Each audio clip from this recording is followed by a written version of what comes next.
Kaya may sindikato dyan sa Itbulaga. Masasama ibang tao dyan.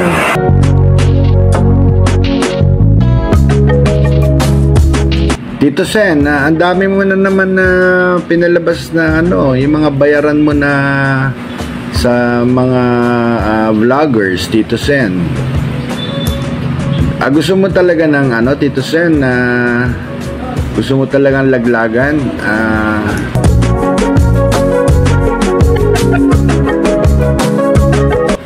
Gusto mo i-reveal ko na mula 2013 kung sino po yung kabit nyo, Tito Sen? Okay ba sa iyo, Tito Sen? Gusto mo sabihin ko na kung sino yung kabit mo mula 2013 na pinalakad mo sa akin? Komedyante TV host actor na si Anjol Llana, ibinuking ang nakatagong kwento na kalapuhan ni Senator Tito Soto.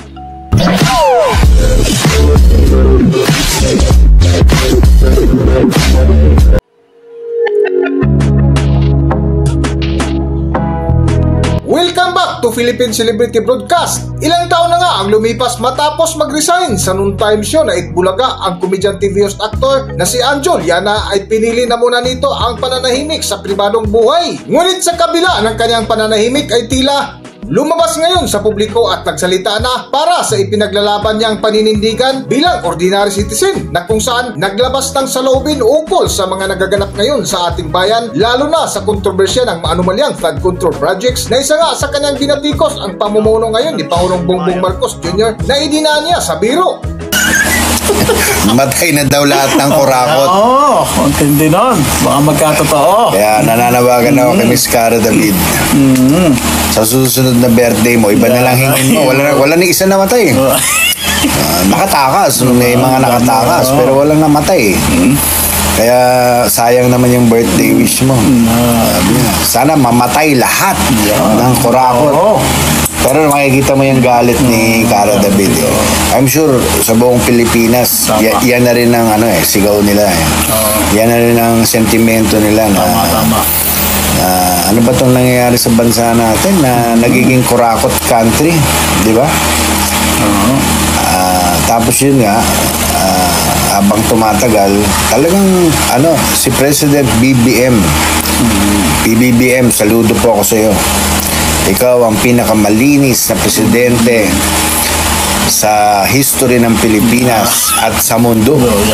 Ikaw ang pinakamalinis. Bakit ka mo? Bakit ka mo? Lagi kang naguhugas kamay.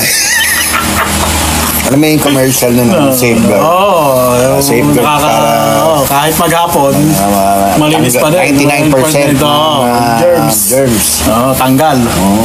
Puro ka hugas kamay, Mr. President. Meron ka pang ilang oras na, ilang araw, ilang linggo para baguhin yung style mo. Magsalita ka naman, magpakulong ka. Ayaw talaga Kaya ba? Parang wala akong kinalaman dyan. Yun ang ginagalit ni Chavit Sinasabi niya, command responsibility. Sabi niya, pwede ba naman walang alam yung presidente sa mga nakawan? Totoo naman, di ba? You have all the intelligence funds. Ikaw lang ang may intelligence funds sa ganyang kalaki. Don't tell me, hindi mo alam kung sino mga nagnanakaw at hindi maganda kasi yun, Mr. President. Sasabihin mong, hindi ko alam kung si... Wala akong pakialam dyan. Lagi niya sinasabi. Nag-hugas kamay. Panay safeguard. Ilan ang watcher? Thank you, 1,200 viewers. Dami. Kayo ba, sangayon kayo?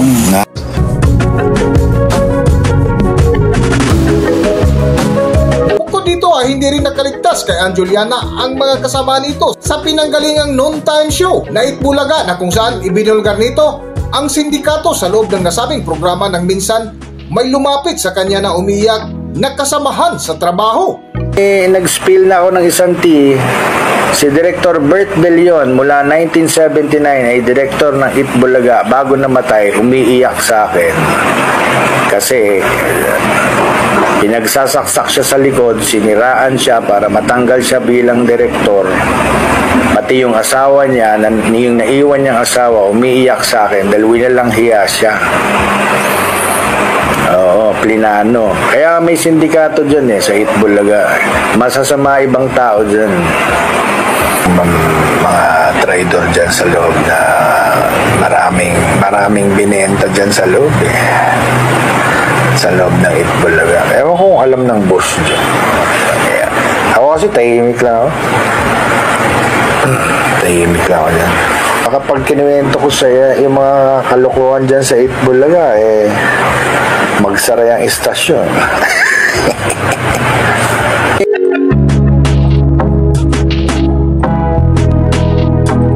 At nitong huling pasabog nga ni Ann Juliana ay maraming nagulat sa kanyang ibinulgar na kalokohan ni Senator Tito Soto. Para sa buong kwento, narito ating panoorin ang video. Yes, good morning at ano pa yung buhok ko? Nagbe-breakfast ako at Tito Sen, ang dami mo na naman na pinalabas na yung mga bayaran mo na sa mga vloggers, Tito Sen. Gusto mo talaga ng Tito Sen, gusto mo talagang laglagan? Gusto mo i-reveal ko na mula 2013 kung sino po yung kabit nyo, Tito Sen? Okay ba sa iyo yun, Tito Sen? Gusto mo sabihin ko na kung sino yung kabit mo mula 2013 na pinalakad mo sa akin? Sabihin mo lang, Tito Sen, at ko na, i-box reveal ko na. Sasabihin ko na sa taong bayan kung sino yung kabit mo mula 2013. Sige lang, banatan nyo lang ako at marami pa akong ilalabas. Tito Sen, ang dami mo na naman na pinalabas na yung mga bayaran mo na sa mga vloggers, Tito Sen. Gusto mo talaga ng Tito Sen, gusto mo talagang laglagan? Gusto mo i-reveal ko na mula 2013 kung sino po yung kabit nyo, Tito Sen? Okay ba sa iyo yun, Tito Sen? Gusto mo sabihin ko na kung sino yung kabit mo mula 2013 na pinalakad mo sa akin? Sabihin mo lang, Tito Sen, at ko na, i-box reveal ko na. Sasabihin ko na sa taong bayan kung sino yung kabit mo mula 2013. Sige lang, banatan nyo lang ako at marami pa akong ilalabas. Tito Sen, ang dami mo na naman na pinalabas na yung mga bayaran mo na sa mga vloggers, Tito Sen. Gusto mo talaga ng Tito Sen, gusto mo talagang laglagan? Gusto mo i-reveal ko na mula 2013 kung sino po yung kabit nyo, Tito Sen? Okay ba sa iyo yun, Tito Sen? Gusto mo sabihin ko na kung sino yung kabit mo mula 2013 na pinalakad mo sa akin? Sabihin mo lang, Tito Sen, at ko na, i-box reveal ko na. Sasabihin ko na sa taong bayan kung sino yung kabit mo mula 2013. Sige lang, banatan nyo lang ako at marami pa akong ilalabas. Hanggang dito na lang muna ang ating video at kung nagustuhan nyo, huwag kalimutan mag-subscribe at pindutin nyo na rin ang notification bell para ma-notify kayo sa ating susunod na video. Maraming salamat!